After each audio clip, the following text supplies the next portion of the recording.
Yo particularmente no estoy de acuerdo con la decisión que tomó el gobierno nacional, porque lo que hace el gobierno nacional es achatar las pirámides de jubilaciones.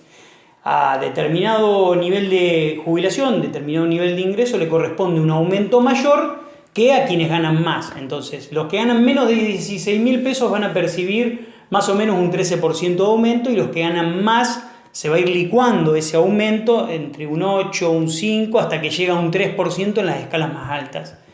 Esto, a mi criterio, y no soy jurista, me parece que no es constitucional, y de hecho ya hay algunos fallos hace mucho tiempo cuando se intentó hacer algo parecido, el famoso fallo Badaro tenía que ver con esto, y otros fallos que ocurrieron en donde, bueno, puedes tratar distinto en el aumento a los jubilados, tratarlos distintos. Claro, todos deberían tener el mismo porcentaje de aumento independientemente de la jubilación que se cobre. Independientemente de la jubilación, todos deberían percibir el mismo aumento jubilatorio. Lo que sí el gobierno puede hacer es discriminar entre determinado sector que es más vulnerable, que son los que menos ganan, con un plan fuerte de medicamentos, como puede ser, claro, el plan que se instrumentó desde PAMI, con tasas desde ANSES para créditos, con tasas subsidiadas para determinado sector de ese grupo jubilatorio, y de ahí sí, mediante políticas indirectas, hacer una diferenciación. ¿Para qué? Para que la escala más golpeada de la sociedad, que son los que menos ganan, que son los que ganan la mínima,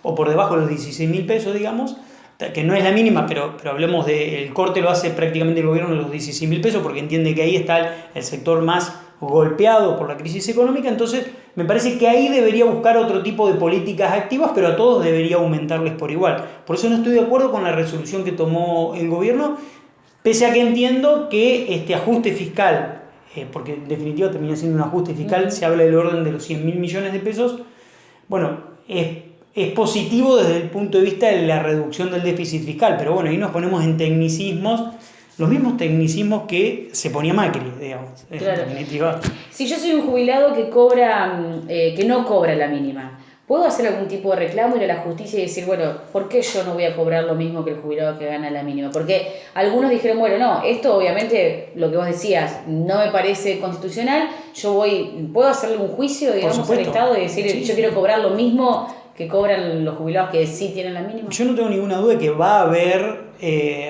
muchas acciones de jubilados y muchos estudios jurídicos que van a trabajar fino en esta cuestión. Si bien está en el marco de la ley de emergencia, yo lo consultaba con un abogado mío, amigo mío, y me dice, no, está en el marco de la ley de emergencia. Bueno, también hay que ver si la ley de emergencia está en el marco de la Constitución, y eso no lo puedo decir yo ni el abogado, lo tiene que decir la justicia con el primer fallo. Todo es judicializable, y creo que esto también, por eso me parece que la resolución del tema jubilatorio no estoy de acuerdo, y tampoco estoy de acuerdo con la resolución de los créditos UBA. Claro, eso también se esperó muchísimo. Digo, la gente tenía mucha expectativa porque venía tan golpeado el bolsillo del argentino, que a lo mejor con un cambio de gobierno la gente tenía esa expectativa de decir, bueno, se van a tomar medidas que ayuden a sacar a flote a todos los sectores. No había muchos sectores que estaban, digamos, pasando un buen momento. Y esto de los créditos UBA también golpeó justamente a quienes apostaron, a quienes tal vez se compraron una casa, a quienes, no sé, adquirieron algún bien y hoy tienen las cuotas por las nubes. Está claro, yo lo primero que creo es que si te comprometes en campaña con un sector de la sociedad, de hecho con los créditos UBA, con los hipotecados UBA, perdón, tenés que resolverlo. Si te comprometiste, resolvelo. Como Macri se comprometió con impuestos de las ganancias, pues no resolvió. Alberto se compromete con los hipotecados UBA, y la resolución dista lejos de ser la más satisfactoria. Lo que se hizo había un congelamiento de los créditos UBA hasta el mes de enero inclusive, y ese congelamiento indicaba que a partir del mes de febrero iba a haber un aumento en la cuota del 26% y de la deuda en el orden del 26%. Lo que se hace es diferir las cuotas, ese aumento del 26% mensualmente, pero a la par va subiendo, se va actualizando el crédito mes a mes por la tasa UBA. Claro.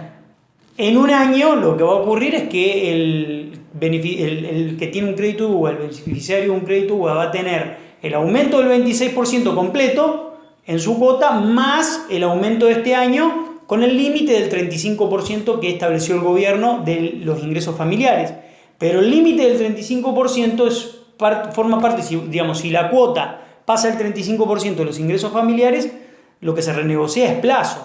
no deuda. Claro, No nunca sé, termina de pagar, digamos, lo que no van a terminar. ya lo está pagando 3, 4 veces arriba y no lo va a terminar de pagar Pero por nunca. supuesto, no van a terminar nunca de pagar ese crédito.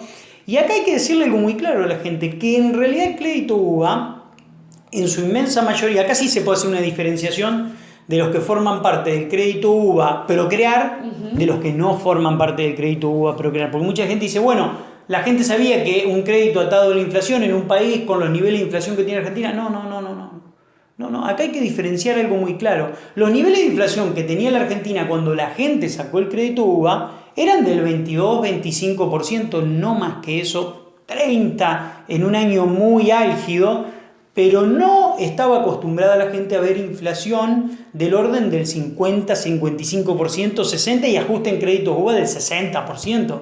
La gente no estaba preparada para eso. Estamos hablando del doble, ¿eh? Claro. No estamos hablando de 2-3 puntos más. Estamos hablando del doble de la inflación que se vivía en la última etapa del kirchnerismo. Entonces, esa gente fue estafada por el sistema financiero y esa gente también fue estafada por el Estado, porque quien propone el crédito UVA y el hipotecado UVA Procrear fue el Estado Nacional, y los créditos los otorgó en el marco de un acuerdo entre los bancos y el Estado Nacional. Entonces me parece que esa resolución no fue satisfactoria y yo creo que hay que buscarle alguna vuelta como para resolver esa situación, porque en definitiva mucha gente dice, bueno, que vendan la casa. Y ¿cómo que vendan la casa? ¿Esa es la solución? Claro. Esa es la solución. Distinto del crédito hipotecado, el que sacó un crédito UVA para un vehículo. Claro. Eso es distinto.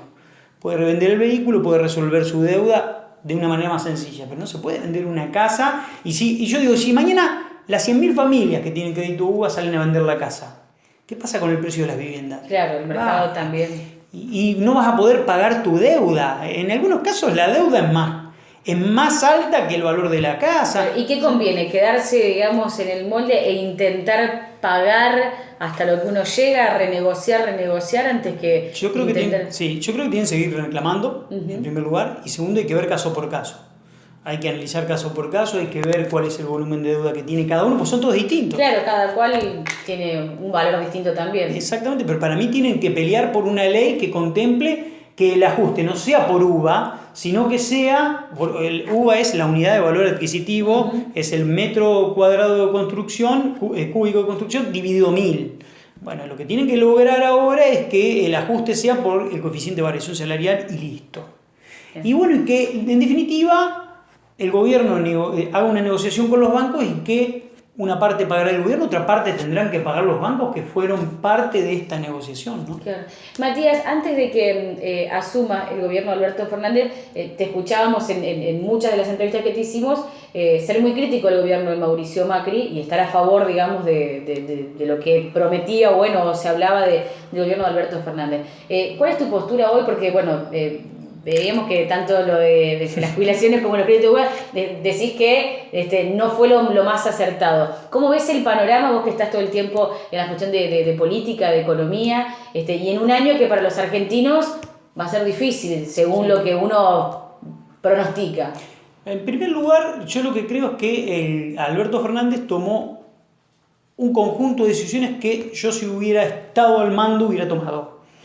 Todo ese conjunto de decisiones que se tomaron las considero positivas a todas, porque hay un cambio de mirada y se cambia de una mirada ortodoxa a una mirada heterodoxa razonable.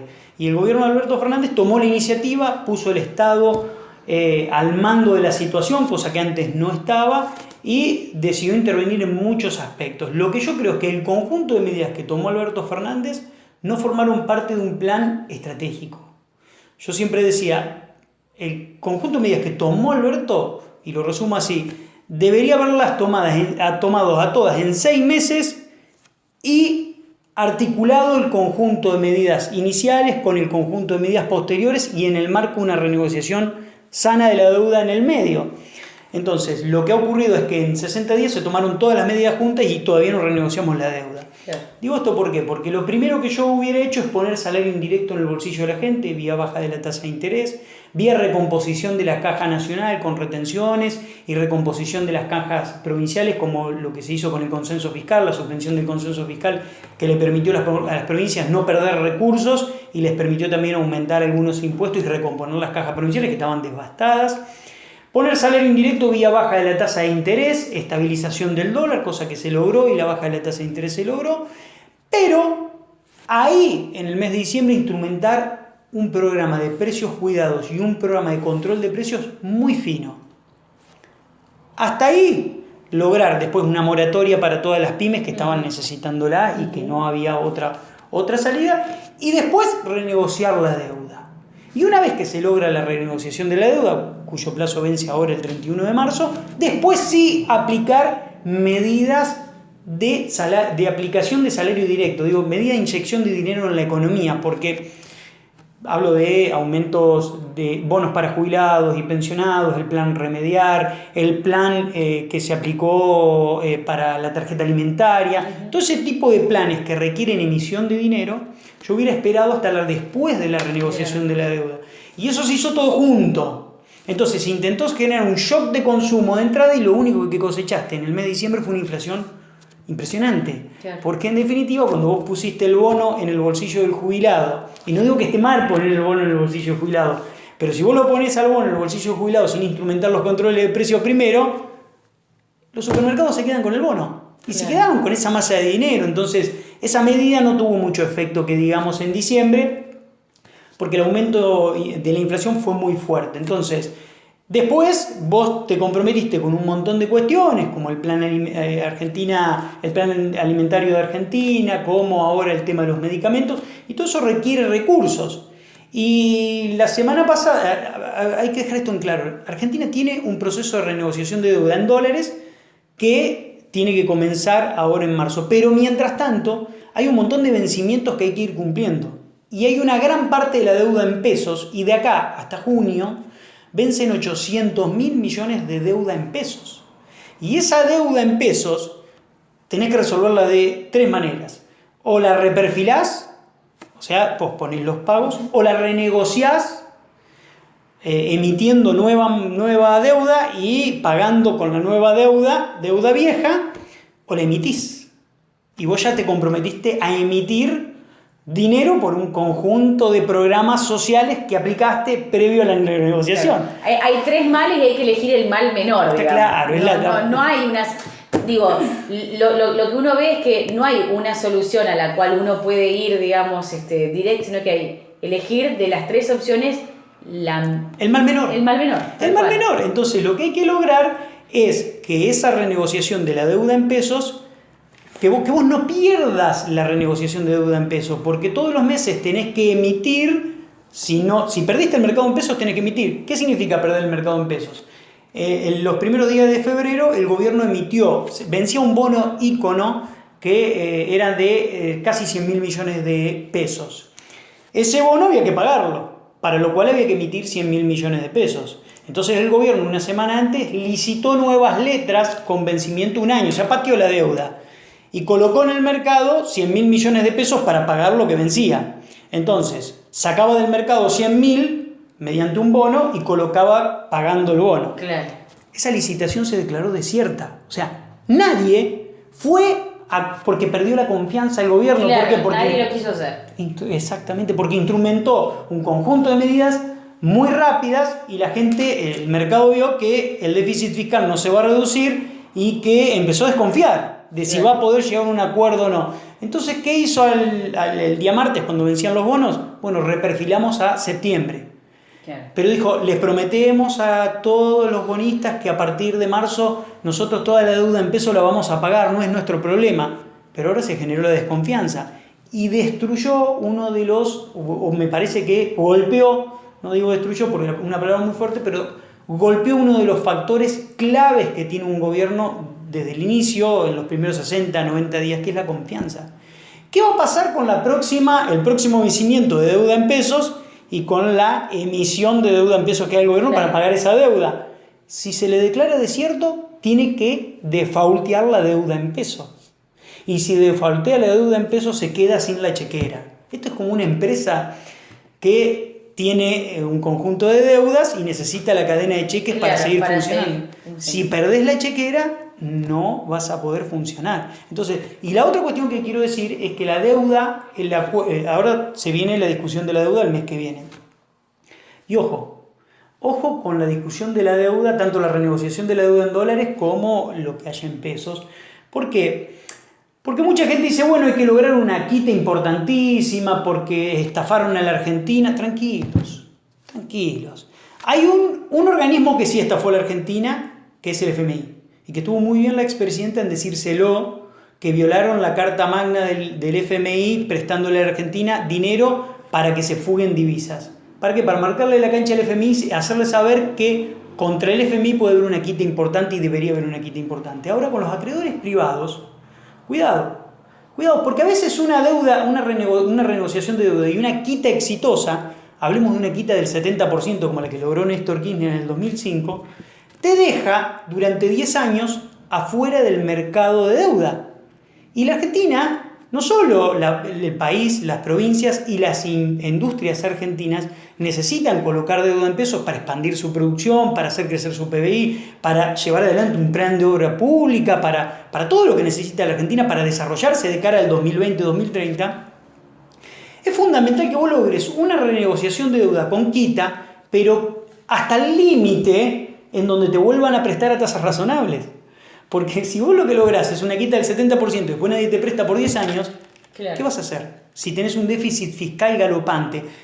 Hay que pensar horizontalmente los problemas. Y yo veo que mucha gente y muchos amigos que tengo que están en la política no lo piensan horizontalmente. La renegociación del 2005 que hizo Néstor Kirchner la hizo con superávit fiscal y con superávit comercial. Claro, es que muchos pensaban también que Alberto iba a hacer lo mismo que hizo Néstor en ese momento. Y no se puede porque hay otra situación. Es otro contexto. Claro. Entonces Alberto tiene un campo minado que atravesar y tiene un déficit fiscal galopante. Muy grave, muy grave. Entonces tiene que resolver el problema del déficit fiscal. Porque vos podés negociar en una posición muy sólida con los acreedores si no tenés déficit fiscal y si tenés un superávit comercial muy grande.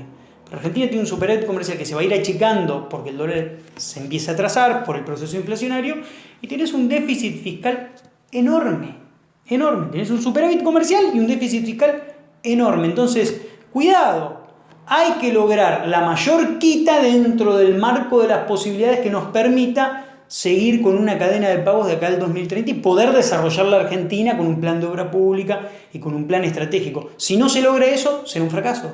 El acuerdo que se haga y lo que después ocurra en el marco de la gestión de gobierno. Yo creo que el plan estratégico de Alberto Fernández lo vamos a ver después del 31 de marzo. Claro. Si la Argentina logra una renegociación razonable, con continuidad en el endeudamiento, porque es inevitable que vos, aunque sea en el mercado local, sigas emitiendo deuda para pagar lo que el tendal que han dejado, ¿no? Es poco. Claro, esto no es una solución a corto plazo. No, hay que pensar en soluciones a largo plazo y resolver, hay que desactivar la bomba cortando los cables justo y necesario. No se puede entrar con una pinza y cortar todo. Hay que tener mucho cuidado, mucho cuidado.